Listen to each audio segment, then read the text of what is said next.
All right, today we're going to do something a little different. We're going to step into the shoes of a strategy consultant. We've got a classic business case on our hands. How does a big, successful company keep growing when its home market starts to slow down? Our client today, a company called Gator Vator.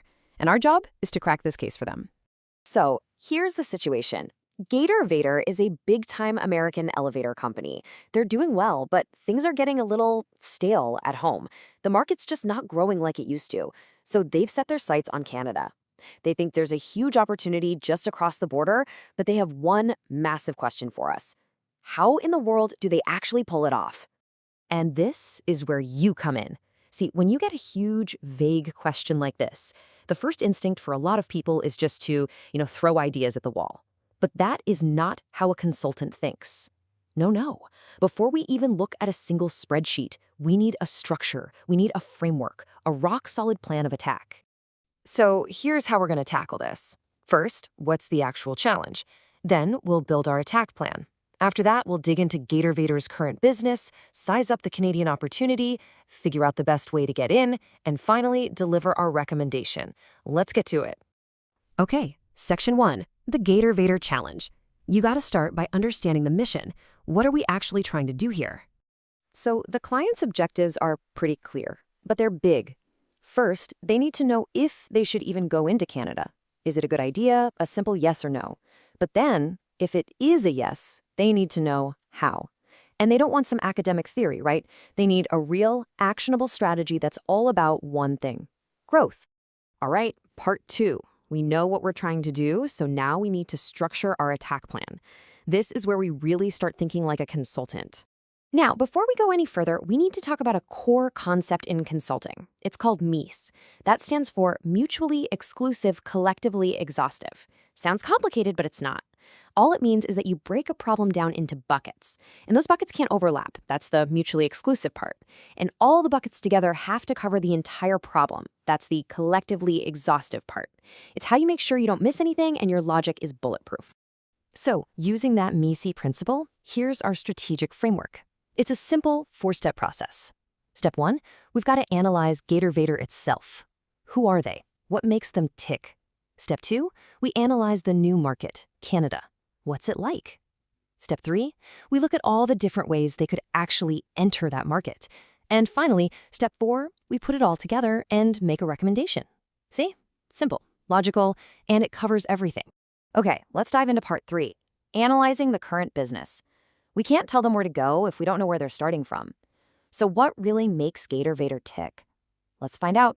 So when we look at Gator Vator's U.S. business, the first thing we see is the revenue split. It's a perfect 50-50.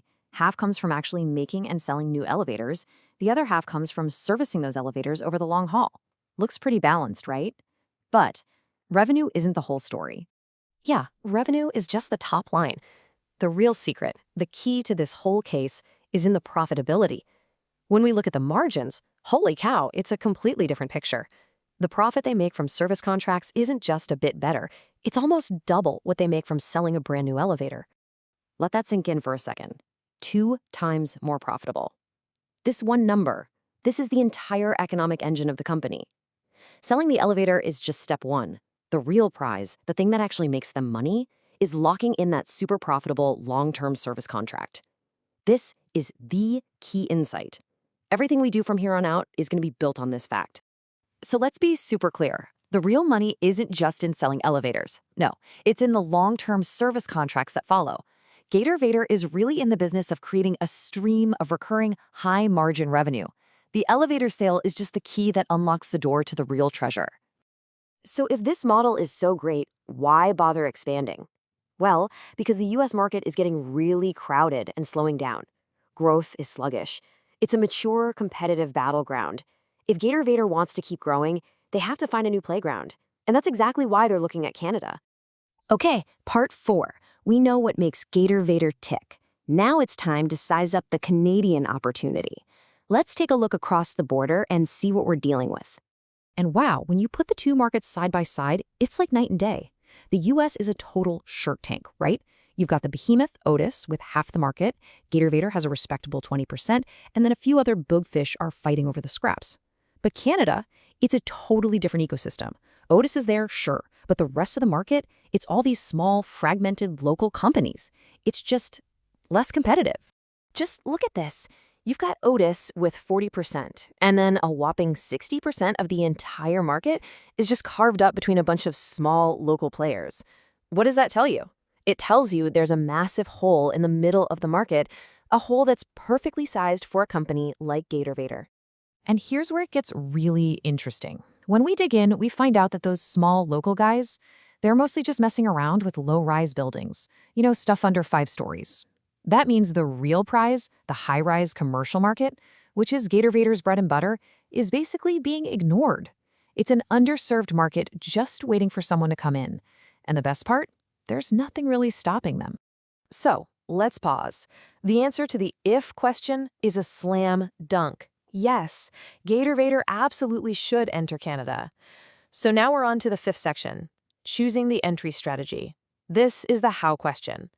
Basically, they have 3 choices: build, buy, or partner. Let's break them down. First up, option 1, start from scratch. Build it all themselves. Now, the pro of this is you get total control, which is nice. You can build it your way.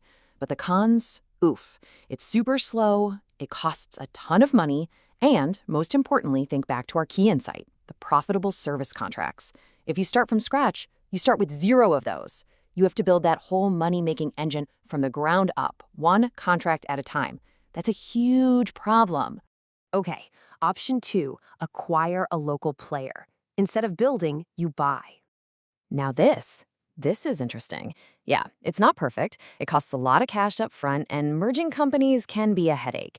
But look at the pros. You get instant market access. You get a customer base on day 1. And, ding, ding, ding, you instantly get your hands on a whole portfolio of those super profitable service contracts. This lines up perfectly with what we know about their business.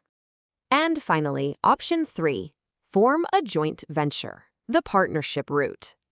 This one's kind of a middle ground. You share the costs and risks, you get their local know-how. Sounds good, but you also have to share the profits. And you lose a lot of control, and that's the real kicker. If you're trying to execute a very precise strategy, like going after the high-rise market, the last thing you want is a partner who might not agree. That can lead to big problems. All right, here we are, section 6, the final recommendation. We've done the work, we understand Gator Vator's profit engine, we've sized up the opportunity in Canada, we've analyzed all the ways in. Now it's time to put it all together and give them the path forward. So, after all that, our recommendation is crystal clear. Gator Vator needs to acquire one of the smaller Canadian players to get an immediate and profitable foothold in the market. Period. It's the only move that makes sense. And here's exactly why acquisition is the winning strategy. 1, it immediately grabs that portfolio of profitable service contracts, the most important piece of the puzzle. 2, it gives them an instant operational base and a workforce ready to go. 3, it literally takes a competitor off the board from day 1. And 4, it creates the perfect launchpad to go after that juicy, underserved high-rise market we talked about. It checks all the boxes. So, what's the plan? Simple. 3 steps. Step 1, go find the right small Canadian company to buy. Do your homework. Step 2, once you buy them, immediately integrate their service business to lock in that recurring revenue. And step 3, use that stable base of cash flow to aggressively attack the high-rise market where the competition is weakest. That's the playbook. And there you have it. That's how you crack the case. You see how using a structured, logical framework can take a huge, messy problem and turn it into a clear, simple, actionable plan. It's all about understanding the core of the business, seeing the market for what it is, and then making the logical choice. And of course, once Canada is secured, it just leads to the next big question. What's the next frontier for growth?